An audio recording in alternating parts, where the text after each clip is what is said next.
All is Good te présente ses Noobcasts.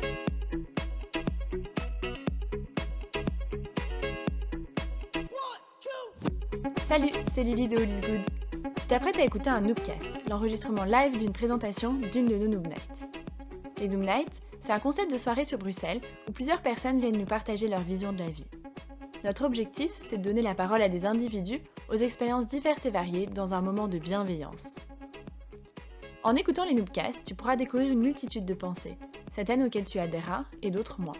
Et c'est d'ailleurs le principe, la parole des intervenants et des intervenantes leur appartient et All is Good n'en est pas responsable. Nous publions les présentations dans un format brut, avec les bruits du public, afin de t'immerger au mieux dans la soirée. Garde en tête que certains propos peuvent être interprétés différemment sans le contexte visuel et l'ambiance du moment. Les intervenants et les intervenantes s'ouvrent à toi dans ce podcast, alors garde ton esprit ouvert lors de ton écoute. En attendant, spread the good vibe et all is good. On va accueillir maintenant le dernier intervenant avant la petite pause, donc un petit peu de courage pour la fin. Je vais vous demander d'accueillir Timon. Timon, je vous préviens, il va falloir ouvrir grand vos oreilles pour lui, parce qu'il va nous parler aujourd'hui de l'évolution du paysage sonore et de son impact sur nous. Je vais vous laisser porter par sa voix mélodieuse et voir comment il va nous faire changer notre vision du monde actuel.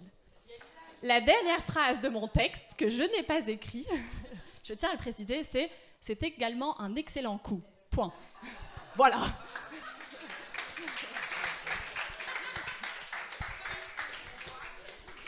Merci Lily. Bonsoir. Alors aujourd'hui, Bonjour, bonsoir. Bonsoir. Je vais vous parler en fait de pollution sonore. Bon, avant ça, je vais entamer par une petite introduction. Jérémy, c'était super cool ce que tu as fait, je sais pas où t'es. Voilà, merci. Moi, j'en ai pour 10 minutes de vraiment théorie pure, on va vraiment pas s'amuser. J'en ai même fait 15 minutes en fait, je pense. C'est parti. Bon alors, le sujet dont je vais vous parler ce soir, en fait, ça m'a été inspiré par un micro-événement qui s'est déroulé il y a quelques années. Je venais de finir mes études d'informatique, donc 3 ans, derrière un ordi vraiment petit, l'écran grand comme ça. Et je me suis retrouvé à aller en vacances avec ma famille à Madagascar. Il faut savoir que la capitale de Madagascar, Tananarive, elle est située sur une plaine très plate. Et nous, on était sur les abords montagneux. J'arrive à Madagascar, je me pose sur un petit rocher comme ça, et je me dis tiens, je vais regarder l'horizon. Florence. Et là, j'ai bugué. Mon cerveau est complètement paralysé, quoi. J'étais devant un angle de vue devant lequel j'avais plus été habitué depuis des années. J'étais habitué à mon écran d'ordi, sans relief, plat, 16/9. Et donc ça m'a permis de prendre conscience de quelque chose, c'est l'adaptabilité du corps. C'est le fait de pouvoir dealer avec ce qu'on connaît et de devoir digérer les informations qu'on ne connaît pas. Cette idée d'adaptation, elle m'est restée en tête quand je suis arrivé à Bruxelles. Et le truc qui m'a directement choqué quand je suis arrivé, c'est le vacarme dans la ville. C'est les trains, les trams, les métros, les avions. Moi, je ne savais pas marcher tranquillement dans la rue. Pourtant, je viens de Liège, c'est pas le fin fond de la campagne. Sauf peut-être certaines personnes le penseront ici. Mais vraiment, quand je suis arrivé, il m'a fallu du temps avant de pouvoir faire, Florence, abstraction de tout ce paysage sonore. Et quand je dis abstraction, vraiment c'est le cas parce que quand on est dans une situation, quelque part, dans un bar, n'importe où, notre cerveau, il va traiter les stimuli sonores et il va juste réfléchir à tiens ça, ce son-là, est-ce qu'il est important pour moi, est-ce qu'il n'est pas important, est-ce que c'est du bruit ou pas, et il va cacher ce qui n'est pas important, ce qu'il juge non pertinent. C'est ce qui permet l'effet qu'on appelle cocktail party. L'effet cocktail party, c'est quand vous êtes en soirée, et malgré les gens qui dansent, malgré les gens qui chantent, qui boivent, ils font pas trop de bruit quand ils boivent, mais malgré tout ça, malgré le DJ qui est hyper à fond derrière ses platines, vous arrivez quand même à avoir une conversation avec quelqu'un. C'est ça l'effet cocktail party. Et on peut donc cacher les sons qui sont autour de nous. Sauf que cacher les sons, ça ne veut pas dire qu'ils n'ont pas un effet sur notre corps. Florence ? Il faut savoir qu'actuellement, la pollution sonore, c'est la plus grande tueuse environnementale, la plus grande tueuse d'hommes, après la pollution de l'air. Le son tue plus que le tabac actuellement. Parce que ça crée de l'irritabilité, ça facilite dépression, hypertension, problèmes vasculaires. Et donc, ce qu'il y a effectivement, c'est qu'on est face à un paysage sonore qui est complètement inédit dans l'histoire de l'humanité. C'est pas tant que le son est fort, parce que du son fort, ça fait très très longtemps qu'on le recense. Déjà durant la Rome antique, il y a des gens qui se plaignaient du son des chars sur les pavés, qui faisaient un bruit incroyable, ça rendait fou les gens. Mais ici, le problème, c'est que le son, il est continu. Il est continu et sans harmonie. Et quand je dis harmonie, Florence, pour ça, il faut que je vous parle d'un gars qui s'appelle Bernie Krause, c'est lui.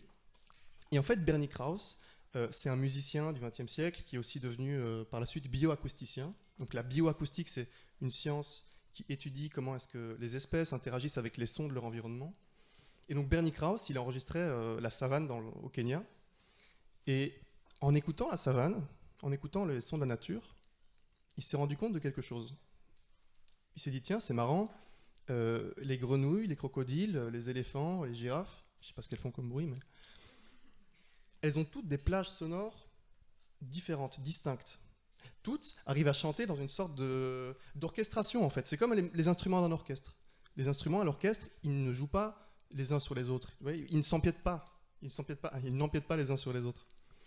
Et donc, il a créé une exposition et un site internet qui s'appelle Le Grand Orchestre des Animaux, que je vous invite à aller écouter un moment, pour vous rendre compte de cette harmonie qui existe en fait dans la nature, au niveau des sons de la nature. Mais nous, ici en ville, c'est complètement différent. Avec le son que créent les machines, les usines, par exemple les oiseaux, actuellement, on empiète sur leur paysage sonore. Actuellement, les oiseaux doivent chanter plus fort, changer de tonalité pour parler entre eux, pour juste pécho. Et en fait, ce changement de tonalité, il baisse leur sex appeal. Ils changent leur manière de se reproduire, quoi. Et quoi ? C'est marqué ici. Hop, hop, hop. Et quoi ? Eh bien donc oui, quoi ? Il n'est pas marqué sur ma feuille, je viens de le remarquer. Mais donc, certains oiseaux, d'ailleurs, ne chantent même plus. Soit, tout ça pour dire quoi ? C'est pour dire que le paysage sonore dans lequel on est actuellement, le problème, c'est qu'il est continu. Il ne s'arrête jamais. Il est sans harmonie. Tout ça, ça a commencé quand ? Florence ? Je t'ai dit, c'est théorique. Ça a commencé durant la révolution industrielle, vers la fin du XVIIIe siècle, début XIXe. C'est le début de la mécanisation, le bruit qui peut ne jamais s'arrêter. Durant ce moment-là, c'est l'arrivée, par exemple, du train, la locomotive à vapeur. C'est une machine acoustiquement énorme. C'est aussi les gens qui sont parqués dans des quartiers dédiés au travail à l'usine. Les usines sont ouvertes de jour comme de nuit. Donc c'est vraiment ce son qui, de jour comme de nuit, fonctionne, est toujours en marche. Peut-être que certains d'entre vous ont vu Peaky Blinders. Peut-être vous vous rappelez, au début de la série, on voit cette usine dans laquelle Thomas Shelby passe, avec une grande explosion de feu comme ça, qui est très régulière, avec un son très impressionnant, qui revient tout au long de la série, et qui montre à quel point le paysage sonore de l'industrie, il est névrotique d'une part, mais comment est-ce qu'il forge le caractère des gens qui y vivent. Florence. Merci. En fait, cette adaptation au son des machines, c'est Luigi Russolo, qui est un peintre et compositeur futuriste du début du XXe siècle. Il a écrit un manifeste qui s'appelle The Arts of Noise de 1913, pas 2013. Et dedans, il parle de la manière dont l'être humain a complètement ancré en lui le son des machines. Il faut savoir qu'à ce moment-là, il y a des enfants qui sont nés et qui ont vécu leur enfance sans avoir jamais connu le son de la nature, mais uniquement le son des usines, des machines, des trains, par exemple. Ensuite, au XXe siècle, on a la révolution électrique qui arrive. Alors, merci. La révolution électrique, ça a permis déjà à ce que chacun puisse aller acheter son petit bruit domestique, son aspirateur, sa tronçonneuse électrique, sa tondeuse à gazon. Ça a aussi amené la voiture. La voiture qui est une machine, actuellement, la voiture, le son de l'autoroute, le son des routes, c'est une des composantes les plus violentes du bruit en ville. Et donc, dans les années 70, par exemple, aux USA, on produisait plus de voitures que de bébés. Et donc cette arrivée de la révolution électrique, elle a permis quelque chose de fondamental dans la défiguration du paysage sonore. C'est ce qu'on appelle la flatline, le drone.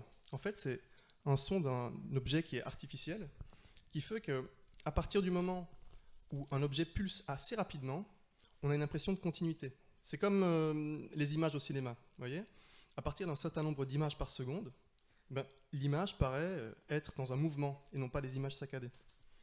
Eh bien, ce son de drone, le problème c'est qu'il est continu, c'est notamment ce qui permet qu'il soit continu, c'est ce qui est créé par le son des pots d'échappement, par le son des drones, par le son de ventilateurs, par le son de plein de machines électroménagères. Et il est sans contraste. Alors, bon, tout ce que je vous raconte ici par rapport à l'histoire de la pollution sonore, ça m'est pas sorti de tout ça. Tout ça, je l'ai sorti, Florence, de un livre qui s'appelle The Soundscape, qui a été écrit par Murray Schafer, qui est sorti en 77. Alors, Murray Schafer, c'est un super livre d'ailleurs, hein, tout ce que je dis là maintenant, c'est quasi écrit là-dedans. Donc si vous êtes intéressé par le sujet, lisez-le. Murray Schafer, il a expliqué quelque chose qui est apparu après cette révolution industrielle et cette révolution électrique. Il a expliqué un phénomène qui est complètement absurde, qu'on appelle les murs sonores. Alors les murs sonores, c'est quoi ? C'est par exemple le son de la radio, c'est le son de musique dans les supermarchés, c'est la musique d'ascenseur dans les ascenseurs. Donc le mur sonore, en fait, c'est du son qui est là pour repousser les sons extérieurs, pour faire genre comme si vous étiez dans une petite bulle de son et que vous étiez calme et tranquille avec ça. Le problème, en fait, c'est que ces sons, en général, ils sont créés de manière à être invariants, pas dynamiques. C'est des sons auxquels on n'a pas envie de prêter l'oreille. Murray Schafer en parle bien, il parle de la musique d'ascenseur, qui est un typique exemple de mur sonore. Mais la musique d'ascenseur, c'est une musique où il se passe rien. Vraiment, c'est le vide, quoi. C'est pas très marrant, il y a aucune dynamique. Et en fait, il le décrit assez bien, il dit ces musiques étaient construites de manière à ne pas être très élaborées, parce que pas plus qu'il fallait qu'un papier peint soit peint par Michel-Ange pour qu'on le trouve joli, quoi, en gros. Et donc, ce qui est assez bizarre, c'est que ces sons de musique d'ascenseur et ces sons de murs sonores, ils sont faits pour ne pas être entendus. Ce sont vraiment des moments de détente de l'écoute, en fait. Ce sont des parkings du cerveau. Et donc, ce qui est drôle, c'est que ces musiques, ces sons, ils redéfinissent notre manière de percevoir le bruit. Parce que, de base, le bruit, c'est ce qu'on n'a pas envie d'entendre. C'est ce qu'on a envie de rejeter. Sauf que ces musiques, comme la musique d'ascenseur, c'est du bruit qui est fait pour ne pas être entendu. Ça veut dire qu'on rejette le bruit par le bruit. Donc on crée encore plus de bruit. Et le bruit est même devenu un phénomène de mode dans les années 60, avec le rock psychédélique par exemple, où on utilise beaucoup des larcènes, des distorsions, vous voyez, tous ces effets qu'on utilise par exemple pour complètement changer le son des guitares. Et le bruit devient phénomène de mode, et en plus de ça, on commence à avoir de plus en plus d'enceintes, de casques qui ont des amplifications sonores qui, si on le désirait, seraient suffisantes à tous nous rendre sourds. Alors pour vous parler d'intensité, il faut que je vous parle de l'échelle de décibels. Cette échelle de décibels, c'est vraiment ce qu'on utilise en son pour déterminer l'intensité d'un son, pour parler de son volume en gros. À 0 dB, c'est le seuil de perception de l'audition. C'est par exemple le bruit d'un vol d'insectes. C'est le bruit à partir duquel on commence à entendre. 120 dB, c'est considéré comme le seuil de douleur. C'est le moment à partir duquel un son commence à faire mal à l'oreille. Par exemple, une sirène d'ambulance. Cette échelle, elle est exponentielle. Ça veut dire que entre un son et un autre, si je rajoute 3 dB, j'ai l'impression d'entendre 2 fois plus fort. Donc un son à 30 dB nous paraîtra 2 fois moins fort qu'un son à 33 dB. Il faut savoir que à partir du moment où on entend un son à 85 décibels, on ne peut l'entendre que 8 heures avant de commencer à avoir un phénomène de surdité qui apparaît. C'est le premier pas vers la surdité. On commence à avoir dans notre oreille des phénomènes qui se déroulent et qui sont irréversibles. Alors 85 décibels, c'est quoi ? C'est le son d'un sèche-cheveux. Bon, je ne connais pas grand monde qui a besoin d'un sèche-cheveux pendant 8 heures. Enfin, moi, ça m'arrive, mais sinon, si je peux entendre un son à 85 décibels pendant 8 heures, ça veut dire que, comme c'est marqué là, à 88 décibels, je ne peux entendre le son que pendant 4 heures avant de commencer à devenir sourd. 91 décibels, 2 heures. 94 décibels, 1 heure, etc., etc. Mais un son d'un concert, genre pop-rock, je pense qu'on est tous allés au moins une fois à un concert de pop-rock, ça va facilement entre 90 et 110 décibels. Voilà, je pense que vous voyez où je veux en venir. En fait quoi ?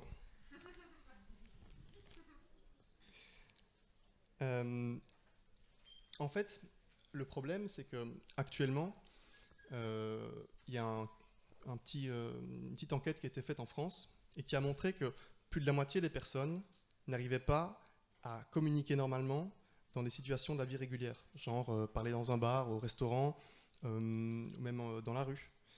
Selon l'OMS, une personne sur 10 sera atteinte de déficience auditive en 2050. Une personne sur 10, c'est beaucoup quand même. Mais donc, on peut se poser des questions sur l'évolution de notre écoute. Est-ce qu'on s'adapte à ça? Parce que, je veux dire, ça fait partie de notre vie, quoi. Ça fait partie de ce qui nous entoure. Comme j'ai dit, ça fait à peu près 200 ans que la pollution sonore, elle est comme elle est actuellement. Donc, c'est pas trop le temps d'adaptation de l'humain, quoi. Pour l'instant, on n'est pas du tout adapté à ces situations-là. On peut se poser des questions sur notre écoute, sur notre manière de percevoir le bruit. Puis, comme j'ai dit, on a des mini-systèmes d'adaptation. On peut cacher le son qui ne nous intéresse pas. Le problème, c'est qu'en cachant le son qui ne nous intéresse pas, on ne fait que l'ignorer, en fait. C'est comme les gens qui... Vous voyez, ces gens qui ne ressentent pas la douleur. Ça n'empêche pas que si on leur plante un couteau dans le bras, ils doivent aller à l'hôpital. C'est un peu pareil ici. Alors, bon, j'ai pas de solution pour arrêter le son qui nous entoure. Enfin, si, la solution, ce serait qu'on ferme les usines, qu'on n'aille pas travailler, qu'on reste chez nous pendant des mois. Voilà, je pense que personne n'est très chaud pour ça. Mais il existe quand même des solutions pour Merci Jérémy. La photo est de lui. Mais il existe des solutions en fait pour que chacun en fait on puisse reprendre conscience de son audition. Et c'est ça qui est important peut-être. C'est-à-dire que par exemple, quand vous allez à un concert, bon, je dis pas évidemment qu'on a envie d'écouter la musique bien, etc. Mais pensez à des boules caisses, bêtement, sortez couverts. Quand vous allez dans la nature par exemple, faites attention au son qui vous entoure, faites attention un peu, parce que dans la nature, le bruit est quasi nul. Quand je dis la nature, c'est vraiment la campagne, hein, c'est pas la forêt de Soignes. Vraiment, dans la nature, le son est beaucoup plus calme, beaucoup plus... Il n'y a aucun bruit en fait derrière. C'est vraiment l'équivalent de l'écoute en HD, vraiment. Une autre manière aussi de reconnecter avec l'audition, c'est par exemple de juste être dans la ville, de se mettre dans un endroit pas trop bruyant, et de cartographer un peu l'environnement sonore autour de vous, dans votre tête. Fermez les yeux 10-15 minutes et écoutez vraiment juste calmement et relaxez-vous. En fait, c'est une technique de méditation. En fait, s'il y a une chose à retenir de toutes ces informations que j'ai dites, c'est peut-être juste d'essayer de retrouver ce qu'on appelle, enfin ce que Murray Schafer appelle la clairaudience, c'est-à-dire la bonne écoute.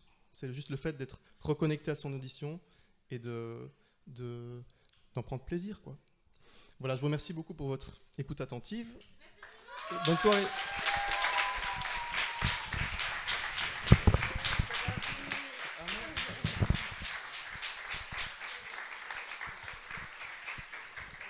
Merci Timon. As usual, est-ce qu'il y a des questions? La question est, qu'est-ce qui a fait, Timon, que tu t'es intéressé au son? Est-ce que c'est quelque chose que tu fais au quotidien? Oui, c'est mes études, j'étudie le son. Et en fait, cette question d'adaptation, elle m'a juste vraiment très marqué, parce que dans plein d'aspects de ma vie, par exemple, je me rends compte que mon audition m'est utile et que je l'ai entraînée, en fait, bêtement. La question est, quand tu es sur un plateau et que tu fais une prise de son, est-ce que tu perçois cette pollution sonore? Et qu'est-ce que tu en fais? Alors, c'est difficile de tirer profit de ça, parce que le son, comme j'ai dit, la pollution sonore, elle est sur une large bande de fréquence. Ça veut dire qu'en fait, elle nique absolument tout ce que tu fais. Tu peux pas. Il est dur de faire quelque chose de joli avec ça. Par exemple, je parlais tout à l'heure de la forêt de Soignes. Je suis allé un jour enregistrer dans la forêt de Soignes, qui est pourtant un peu la campagne bruxelloise, quoi. Et c'était très difficile de pouvoir prendre une prise de son calme, parce que le son de la route est atroce là-bas, pour une prise de son qui est faite par exemple pour le cinéma ou pour la musique. Merci.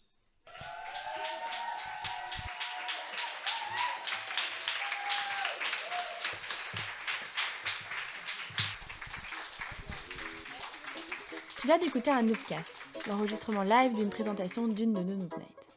Et toi, si tu avais le micro, de quoi viendrais-tu parler?